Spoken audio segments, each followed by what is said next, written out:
आप सभी को जय मसीह की। मेरे प्यारे मसीह भाई बहनों, परमेश्वर आपको आशीष दे, ब्लेस करे। और परमेश्वर का धन्यवाद देते हैं कि उसने हम सभी को जीवित रखा है। और मैं परमेश्वर का धन्यवाद देती हूँ कि परमेश्वर ने मुझे वचन दिया कि मैं आपको समझा सकूँ और आप उस पर चलें और माने।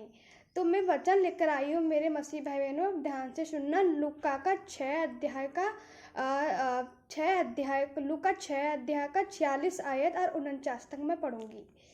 इसमें लिखा है, ऊपर से हेडिंग लिखी है, पक्की नींव। पक्की नींव, हमारा पक्का विश्वास क्या होना चाहिए, कैसा होना चाहिए। तो मैं पढ़ती हूँ। यहाँ प्रभु जी कह रहे हैं कि जो मैं कहता हूँ जब तुम उसे नहीं मानते तो मुझे हे प्रभु क्यों कहते हो। मेरे प्रियो, अगर जो परमेश्वर जिस रास्ते पे चलने से हमसे मना किया है, हमको चेतावनी दी है कि इस रास्ते पे बेटे बेटियों मेरी मत जाओ, अगर तुम जाओगे तो ये अच्छा नहीं होगा। तो मेरे प्रियो, तो प्रभु इसीलिए यहाँ पर ऐसा बोल रहे हैं कि जो मैं कहता हूँ जब तुम उसे नहीं मानते तो हे प्रभु क्यों कहते हो। तुम मुझसे हे प्रभु क्यों कहते हो जब मेरी आज्ञा को ही नहीं मानते हो। हालेलुया, प्रभु की स्तुति हो। और मैं 47 पढ़ रही हूँ।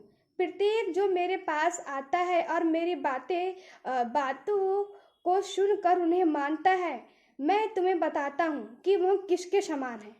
उदाहरण दे रहे हैं प्रभु जी, जो मेरी आज्ञा मानता है, मेरी बातें समझता है, तो कह रहे हैं कि मैं बताता हूँ कि वो किसके समान है। तो सुनिए प्रभु जी क्या बता रहे हैं। वह उस मनुष्य के समान है जिसने घर बनाने के लिए गहरा खोद कर चट्टान पर नींव डाली। गहरा गड्ढा खोदकर चट्टान पर नींव डाली, और जब बाढ़ आई और जल की धाराएं उस घर से टकराई तो उसे हिला ना सके। मेरे प्रियो, प्रभु जी कह रहे हैं कि वो उसके समान है जिसने नींव जो है वो डाल कर गहरे गड्ढा खोद कर उसने नींव डाली चट्टान पे, वो उस मनुष्य के समान है। चट्टान पर नींव डाली, और जब बाढ़ आई और जल की धाराएं उस घर से टकराई तो उसे हिला ना सकी। हालेलुया, क्योंकि वह पक्का बना था। मेरे प्रिय, इसी प्रकार से हमारा विश्वास पक्का होना चाहिए। हमारी नींव जो होती है, हमारे हृदय से पूरा विश्वास, मन तन से पूरा हमको विश्वास होना चाहिए।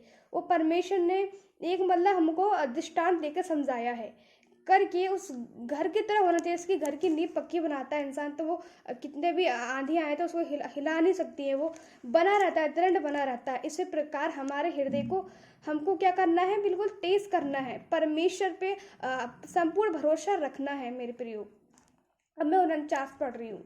परंतु वह जिसने सुना तो अवश्य किंतु उसके अनुसार नहीं चला। जैसे कि हम लोग, कई मसीह लोग भी ऐसे ही हैं, संसारी तो हैं ही ऐसे कि परंतु वह जिसने सुना तो अवश्य किंतु उसके अनुसार नहीं चला। सुनते तो हैं, परमेश्वर का वचन सुनते हैं, आराधना में जाते हैं, प्रार्थना करते हैं, सुनते अवश्य हैं, हम कान लगाकर सुनते हैं, ध्यान लगाकर सुनते हैं, ऐसी बात नहीं है। परंतु वह जिसने सुना तो अवश्य किंतु उसके अनुसार नहीं चला, वह उस मनुष्य के समान है जिसने बिना नींव डाले भूमि पर ही घर बनाया। जब जल की धाराएं उससे टकराई तो वो घर तुरंत तो गिर पड़ा और पूर्ण तो नष्ट हो गया। मेरे प्रियो, हमने वचन सुना, हमने प्रार्थना भी की, लेकिन उसके अनुसार हम चले नहीं, हमने उसकी आज्ञा मानी नहीं। तो क्या इसका मतलब यह है कि मनुष्य के समान, वो उस मनुष्य के समान है जिसने बिना नींव डाले भूमि पर ही घर बनाया। जब जल की धाराएं उससे टकराई तो वो घर तुरंत गिर पड़ा और पूर्ण नष्ट हो गया। जब हम मरेंगे, प्रभु सो जाएंगे, और जब हमने वचन तो सुना था लेकिन उस पर चले नहीं थे, तो वही हमारे जीवन की पुस्तक खोली जाएगी। परमेश्वर यीशु मसीह खोल कर देखेंगे, और क्या देखेंगे, उसमें हमारा नाम उसमें लिखा हुआ होगा ही नहीं, क्योंकि हमने वचन सुना था लेकिन उस पर चले नहीं थे, हमने उससे मनन नहीं किया था, हमने परमेश्वर की आज्ञा को हमने इग्नोर किया, हमने वही किया था जो हमको अच्छा लग रहा था। तो उसमें क्या कहता है परमेश्वर वचन कि भूमि पर ही घर बनाया। जब जल की धाराएं उससे टकराई, जब न्याय करने का समय जब आया, जब वो गया परमेश्वर के पास, तो वह घर तुरंत गिर पड़ा। उसके अंदर परमेश्वर ने कुछ ऐसा नहीं पाया कि उस स्वर्ग में जाने लायक हो सकता था, गिर पड़ा। और पूर्णतः नष्ट हो गया। और क्या हो गया वो हमेशा परमेश्वर से दूर हो गया। क्या हो गया मेरे प्रियो? परमेश्वर से दूर हो गया, क्योंकि उसने सुना तो था वचन अवश्य, लेकिन माना नहीं था। तो परमेश्वर ने दृष्टांत समझाया है मेरे प्रियो। ये मैं जानती हूँ कि आपको अच्छे से समझ में आया होगा। परमेश्वर आपको आशीष दे। आप परमेश्वर की आज्ञा माने, आप संसारिक दशा में ना चलें मेरे प्रियो। प्रभु आपको आशीष दे। अब मुझे विश्वास है आप जरूर आपने ज़रूर समझा होगा उस वचन को कि प्रभु आपसे क्या कहना चाहते हैं मेरे प्रियो। परमेश्वर आपको आशीष दे। और हमारे मैसेज को आप परमेश्वर के लोगों तक, आज दूसरों तक शेयर कर सकते हैं, और ये भी आप परमेश्वर का कार्य कर सकते हैं। परमेश्वर का सुसमाचार आप दूसरे लोगों तक पहुंचा सकते हैं मेरे प्रियो। अब मिलते हैं एक नई वीडियो में। तब तक के लिए जय मसीह की। God bless you, praise the Lord.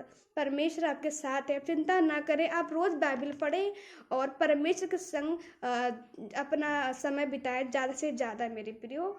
और आप हमारे इस चैनल को सब्सक्राइब, लाइक, कमेंट करें और शेयर भी ज़रूर करें मेरे प्रियो।